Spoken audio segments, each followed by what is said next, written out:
صحابہ کرام علیہم رضوان، تابعین، ائمہ مجتہدین، فقہا اور محدثین کے لیے بعض ایسے القابات استعمال کیے جاتے ہیں کہ جن میں استغراق حقیقی کا معنی اور مفہوم مقصود نہیں ہوتا۔ جس طرح مثال کے طور پر صدیق اکبر، فاروق اعظم، امام الائمہ، شیخ المشائخ، شیخ الاسلام، قاضی القضات، یہ ایسے القابات ہیں کہ جن میں استغراق حقیقی مراد نہیں ہوتا۔ اگر صدیق اکبر، فاروق اعظم، امام الائمہ، شیخ المشائخ، ان کلمات میں استغراق حقیقی مراد ہو تو چونکہ اس کے عموم میں نبی کریم علیہ الصلاۃ والسلام بھی داخل ہیں، تو سرکار دو عالم علیہ الصلاۃ والسلام کے علاوہ کسی اور کے لیے ان القابات کا استعمال جائز نہیں ہے، کیونکہ اس کے عموم میں نبی علیہ الصلاۃ والسلام بھی داخل ہوتے ہیں۔ تو صدیق اکبر بھی رسالت امام صلی اللہ علیہ وسلم، اور فاروق اعظم بھی، امام اعظم بھی، اور امام الائمہ بھی، شیخ الاسلام بھی، کیونکہ اسلام کی بزرگ ترین ہستی تو ہمارے پیارے آقا مولا صلی اللہ علیہ وسلم کی ذات اقدس ہیں۔ لیکن جب امتی کے لیے ان الفاظ کا استعمال کیا جائے تو اس وقت استغراق حقیقی والا معنی مفہوم اور مراد نہیں ہوتا، بلکہ اگر اس کا تقابل مخلوق کا خالق کے اعتبار سے کیا جائے تو صدیق اکبر کا معنی ہے سب سے بڑے صدیق، سب سے زیادہ سچے، تو ظاہر ہے کہ سب سے زیادہ سچا تو اللہ رب العزت ہے۔ تو اگر مخلوق کا خالق کے ساتھ تقابل ہو تو پھر تو یہ لفظ صدیق اکبر اور فاروق اعظم کا مخلوق کے لیے بھی استعمال کرنا درست نہیں ہوگا۔ حالانکہ کوئی مسلمان یہ تصور نہیں کر سکتا کہ نعوذ باللہ اللہ کے مقابلے میں مخلوق کو صدیق اکبر یا فاروق اعظم کہا جا رہا ہے، بلکہ یہ صدیق اکبر و فاروق اعظم صحابہ کو جب کہا جاتا ہے تو وہ ان کے دائرے کے اندر، ان کے معاصر و اقران اور ان کے زمانے کے اور ان کے جو لیول کے لوگ ہیں ان کے اعتبار سے، یعنی نبی کریم علیہ الصلوۃ والسلام کے صحابہ میں سے ابو بکر صدیق کو صدیق اکبر کہا جاتا ہے تو صحابہ کے اعتبار سے، حضرت عمر کو فاروق اعظم کہا جاتا ہے تو صحابہ کرام علیہم رضوان کے اعتبار سے۔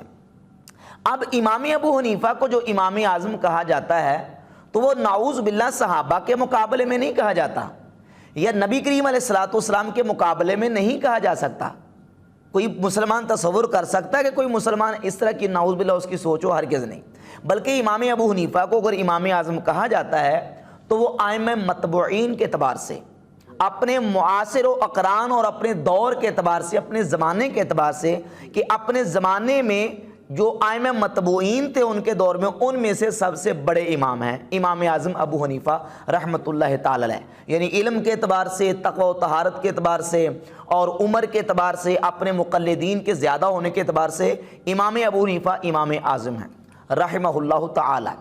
اب قرآن مجید کو اٹھا کر دیکھیے، اللہ رب العزت نے جہاں قوم بنی اسرائیل کا ذکر کیا، سورۃ البقرہ کی آیت نمبر 122 میں ارشاد فرمایا، یا بنی اسرائیل اذکروا نعمتی التی انعمت علیکم، اے بنی اسرائیل یاد کرو اس نعمت کو جو تم پر میں نے نعمت فرمائی، وانی فضلتکم علی العالمین، اور میں نے تمہیں تمام جہانوں پر فضیلت عطا کی۔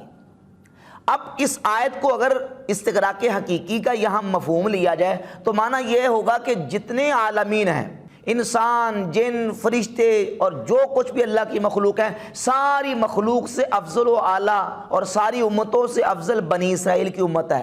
تو آپ بتائیں پھر اس کا مطلب تو یہ نکلے گا کہ وہ مسلمانوں سے بھی افضل ہے، حالانکہ مسلمانوں کا یہ عقیدہ نہیں ہے دوسرے دلائل کی روشنی میں، بلکہ معنی یہ ہے کہ ان کے دور میں، ان کے زمانے میں جتنے لوگ تھے ان لوگوں پر اللہ تعالیٰ نے بنی اسرائیل کو فضیلت عطا فرمائی، مسلمانوں پر ان کی فضیلت نہیں، امت مصطفیٰ کریم علیہ الصلوۃ والسلام پر ان کی افضلیت نہیں ہے۔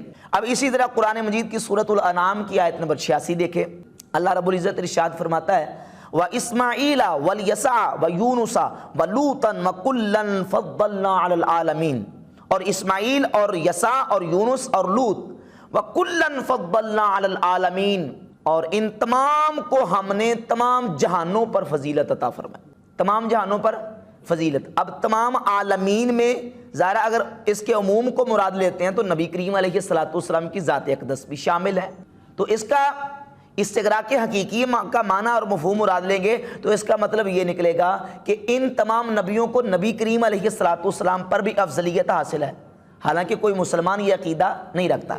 تو مراد یہ ہے کہ ان کے جو اقران و معاصر اور ان کے جو دور کے لوگ تھے ان پر اللہ رب العزت نے ان کو فضیلت عطا فرمائی ہے، نہ کہ نبی کریم علیہ السلام سے بڑھ کر ان کو فضیلت حاصل ہے۔ اب ان آیات سے بھی واضح ہوا کہ جو ہے وہ دور اور زمانہ جو ہے اس کو متعین کرنا ضروری ہے۔ تو امام ابو حنیفہ کو امام اعظم کہتے ہیں ان کے دور کے اعتبار سے، ان کے زمانے کے اعتبار سے۔ اور کس نے کہا ہے؟ صرف احناف نہیں کہتے، شافعی، مالکی، حنفی، حنبلی، تمام امام اعظم ابو حنیفہ رحمۃ اللہ کو امام اعظم کہتے ہیں۔ میں چند حوالے آپ کے سامنے پیش کر دیتا ہوں۔ یہ امام ابن الاثیر الجزری ہیں، جن کی یہ مشہور زمانہ تاریخ کی بہت معتبر ترین کتاب ہے الکامل فی تاریخ، اور کامل فی تاریخ کی جلد خامس صفحہ نمبر 30 پر یہ وہ امام ہیں جن کو مرزا جیرمی نے لکھا کہ اہل سنت کے بہت بڑے امام، جہاں سیدنا فاروق اعظم کی شہادت کے والے سے اس نے بیان دیا نا مرزا انجینئر نے، تو اس میں وہ کہتا ہے کہ اہل سنت کے بہت بڑے امام، یہ ہے اہل سنت کے بہت بڑے امام ابن اثیر جزری۔ وہ امام ابو حنیفہ کا تذکرہ ان کلمات کے ساتھ کرتے ہیں۔ 150 ہجری میں جو لوگ جو ایان مقدسہ فوت ہوئے تو ان کا ذکر کرتے کہتے ہیں وفی حاضر سنہ مات الامام الاعظم ابو حنیفہ النعمان بن ثابت رحمۃ اللہ تعالی، یعنی 150 ہجری میں امام اعظم ابو حنیفہ رحمۃ اللہ کا انتقال اور وصال ہوا۔ تو کیا لکھا؟ امام اعظم۔ یہ امام ابن اثیر جزری اہل سنت کے بہت بڑے امام ہیں، المتوفیٰ 630 ہجری۔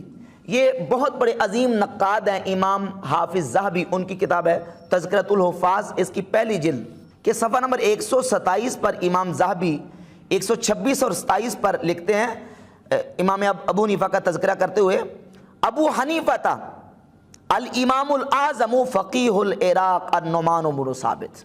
تو حافظ ذہبی نے بھی امام ابو حنیفہ کو کیا لکھا ہے؟ امام اعظم۔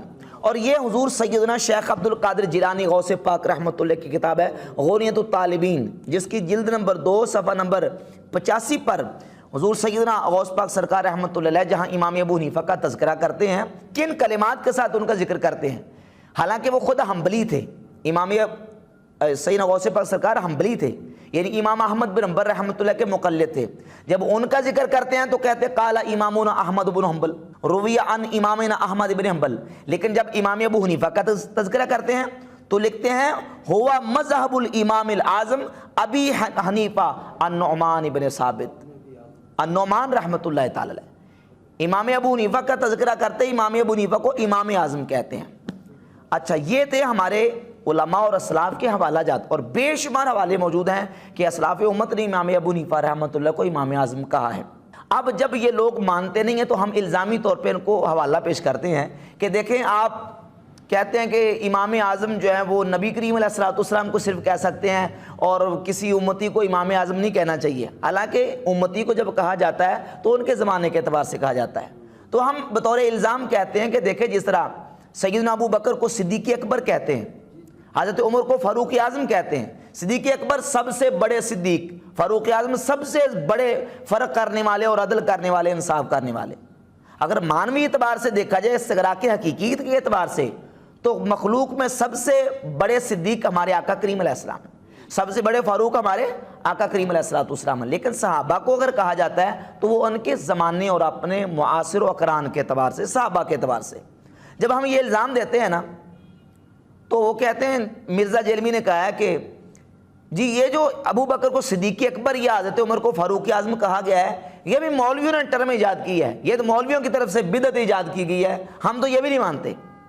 حالانکہ بڑے بڑے آئمہ محدثین نے سیدنا ابو بکر صدیق کو صدیق اکبر رضی اللہ تعالیٰ عنہ کہا ہے۔ اس میں میں ایک حوالہ پیش کر دیتا ہوں، یہ امام ابن بطہ المتوفیٰ 387 ہجری، بہت بڑے امام محدث ہیں۔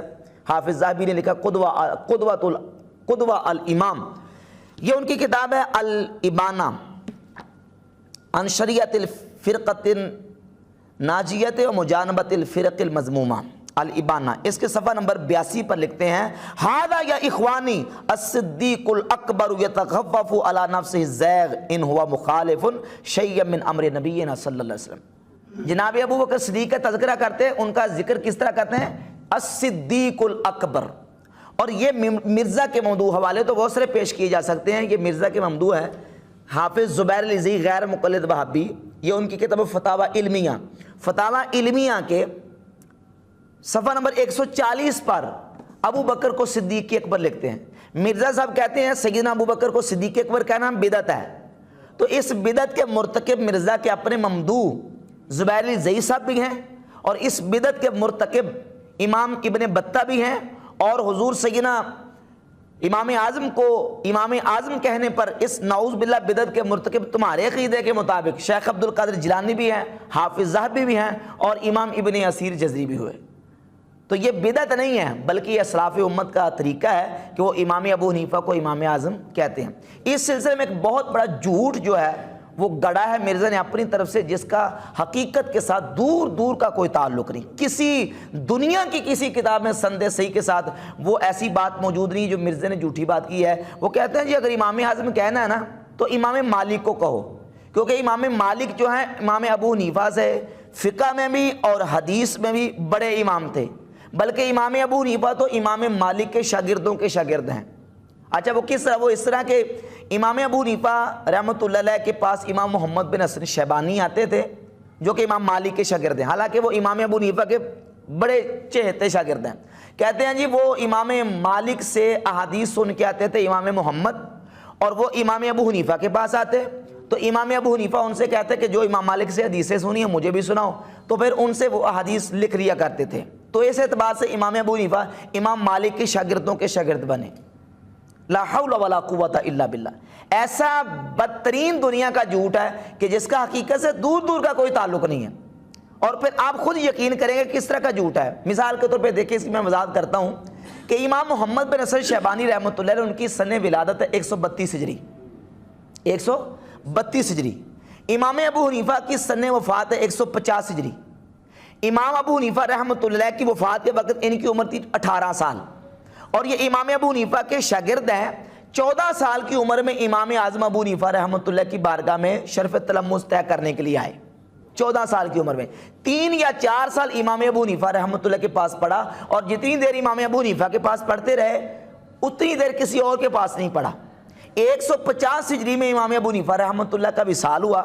اس کے بعد قاضی ابو یوسف رحمۃ اللہ کی شاگردی میں آگے ان سے پڑھنا شروع کر دیا, اور پھر عرصہ گزرتا گیا. تقریباً 8 سال بعد 158 ہجری میں ابو جعفر منصور کے مرنے کے بعد جب خلیفہ مہدی وہ سلطنت کا حکمران بنا, خلیفہ مہدی کے دور میں امام محمد رحمۃ اللہ مدینہ شریف گئے, اور امام مالک سے پہلی ملاقات انہوں نے خلیفہ مہدی کے دور میں امام ابو حنیفہ کے وصال کے تقریباً 8 یا 9 سال بعد کی ہے. یعنی امام مالک سے پہلی ملاقات ہی امام ابو حنیفہ رحمۃ اللہ کے وصال کے تقریباً 8-9 سال بعد کی ہے. تو اب یہ جو بات ہے کہ امام مالک سے حدیثیں سن کے آتے امام ابو حنیفہ کو لکھاتے, یہ بات لوجیکل سمجھ آتی ہے؟ تو یہ بدترین جھوٹ ہے جو امام اعظم ابو حنیفہ رحمۃ اللہ کے حوالے سے گڑا گیا ہے.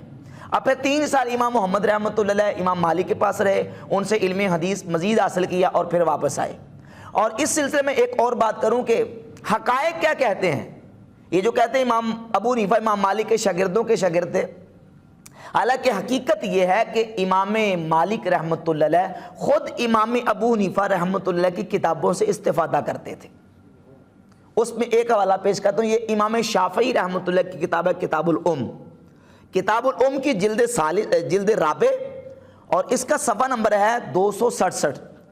امام شافعی رحمۃ اللہ علیہ فرماتے ہیں کہ میں نے عبدالعزیز بن محمد الدراوردی جو امام مالک کے شاگرد تھے ان سے پوچھا کہ کیا مدینہ میں امام مالک سے پہلے کسی نے یہ فتویٰ دیا ہے کہ ربع دینار یعنی دینار کا چوتھا حصہ جو 10 درم بنتے ہیں اور اس کی مالیت بنتی ہے, اس کا وزن 2 تولے 7.5 ماشے چاندی, کیا امام مالک سے پہلے کسی نے فتویٰ دیا ہے کہ حق مہر میں اس سے کم حق مہر مقرر نہیں کر سکتے؟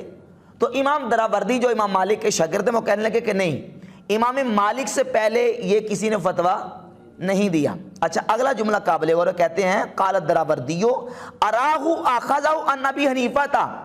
امام دراوردی کہتے ہیں کہ امام مالک نے یہ جو فتویٰ دیا ہے میرا خیال یہ ہے کہ یہ فتویٰ انہوں نے امام ابو حنیفہ سے لیا ہے. امام مالک تو خود امام ابو حنیفہ سے استفادہ کر رہے ہیں, اور مرزا صاحب کہتے ہیں کہ امام ابو حنیفہ امام مالک کے شاگردوں کے شاگرد ہیں. کتنا بڑا جھوٹ ہے. اور پھر ایک اور حوالہ میں آپ کے سامنے رکھ دوں, یہ امام ابن ابی العوام ہیں. المتوفہ 335 ہجری، ان کی کتاب فضائل ابی حنیفہ و اخبارہ و مناقبہ، صفحہ نمبر 235 پر روایت کا نمبر 495۔ وہ امام دراوردی سے نقل کرتے ہیں جو امام مالک کے شاگرد ہیں، کہتے ہیں کان مالک بن انس ینظر فی کتب ابی حنیفہ تھا، امام مالک تو خود امام ابو حنیفہ کی کتابیں دیکھتے تھے، وینتفع بہا، اور ان کی کتابوں سے استفادہ کرتے تھے امام مالک رحمۃ اللہ علیہ، اور یہ کہتے ہیں کہ یہ امام ابو حنیفہ امام مالک کے شاگردوں کے شاگرد ہے۔ تو اب اس سے کیا ثابت ہو رہا ہے؟ اس سے یہ ثابت ہو رہا ہے کہ امام مالک رحمۃ اللہ علیہ خود امام ابو حنیفہ کی کتابوں سے استفادہ کرتے تھے، فائدہ حاصل کرتے تھے۔ اور ایک اور حوالہ سن لیجئے، یہ امام سیمری رحمہ اللہ کی کتاب ہے اخبار ابی حنیفہ و اصحابہ، المتوفہ 435 ہجری۔ امام سیمری نے ایک روایت نقل کی ہے کہ قادے بن زحمہ کہتے ہیں کہ ایک شخص نے امام مالک رحمۃ اللہ علیہ سے ایک مسئلہ پوچھا کہ حضور مسئلہ یہ ہے کہ ایک بندے کے پاس دو کپڑے ہیں، ایک پاک ہے اور ایک پلیت ہے، اب وہ نماز کس طرح پڑھے؟ تو امام مالک رحمۃ اللہ علیہ نے فرمایا کہ وہ تحری کرے۔ تحری کا مطلب غور و فکر کرے، سوچ و بچار کرے، اور جس پر اس کا دل ٹک جائے کہ یہ پاک ہے اس کو پہن کے نماز پڑھ لے، اس کی نماز ہو جائے گی۔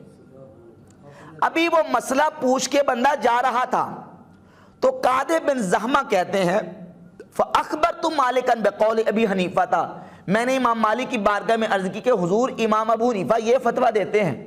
کیا فتویٰ دیتے ہیں؟ اِنَّهُ يُصَلِّي فِي كُلِّ وَاحِدٍ مَرَّةً، امام ابو حنیفہ کہتے ہیں کہ جس کے پاس دو کپڑے، ایک پلید اور ایک پاک، کو پتہ نہ ہو کہ پاک کون سا اور پلید کون سا، نجس کون سا ہے، امام ابو حنیفہ کہتے ہیں کہ وہ ایک مرتبہ ایک کو پہن کے نماز پڑھ لے اور دوسری مرتبہ دوسرے کو پہن کے نماز پڑھ لے۔ تو میں نے جب امام مالک رحمۃ اللہ علیہ کو امام ابو حنیفہ کا فتویٰ سنایا تو امام مالک نے فَأَمَرَ بِرَدِّ الرَّجُلِ، کہا کہ اس شخص کو بلاؤ جس کو میں نے فتویٰ دیا ہے، وَأَفْتَاهُ بِقَوْلِ أَبِي حَنِيفَةَ، امام مالک نے اپنا فتویٰ چھوڑ کر امام ابو حنیفہ کے فتوے پر فتویٰ دیا کہ اسی پر عمل کرو جو امام ابو حنیفہ نے فتویٰ دیا ہے۔ تو اب اس سے کیا ثابت ہوا کہ امام مالک تو خود امام ابو حنیفہ کے فتووں سے، ان کی کتابوں سے استفادہ کرتے تھے۔ اور یہ مرزا صاحب اس طرح کا جھوٹ ہانک رہے ہیں، کہتے ہیں کہ امام ابو حنیفہ امام مالک کے شاگردوں کے شاگرد ہیں، جو بات تاریخی طور پہ جو حقیقت